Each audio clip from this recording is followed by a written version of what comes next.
Hello guys, welcome to my channel. Today we are going to see how to fix if your Microsoft Store is stuck at pending. Let's fix it guys. You just need to go to search menu and type run. Click on open it. In run window you just need to type WS reset and click on OK. And now you can check if the problem solved or not. If not, method 2 you just need to go to search menu and type store. Right click on the Microsoft Store and select app settings. Scroll down and select the reset option. Select reset.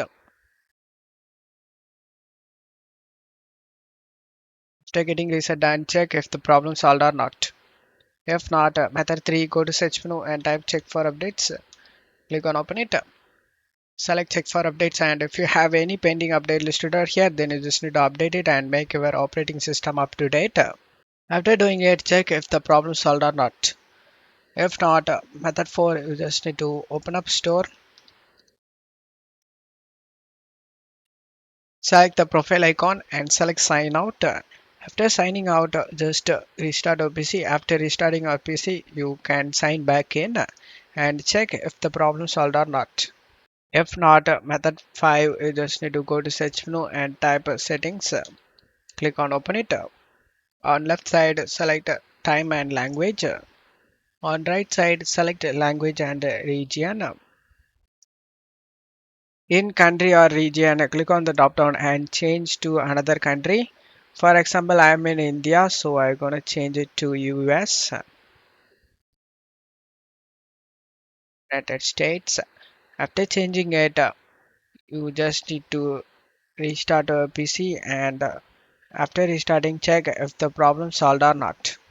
If not, method 6, you just need to go to search menu and type troubleshoot settings. Click on open it. Select the other troubleshooters. In here, if you have Microsoft Store apps troubleshooter, then you just need to run it. After that, on left side, select time and language. On right side, select date and time. And make sure these options are turned on. Set time zone automatically, turn it on. Set time automatically, turn it on. And after that, select sync now option. After getting this done, now check if the problem solved or not. If not, method 7, you just need to go to search menu and type a PowerShell.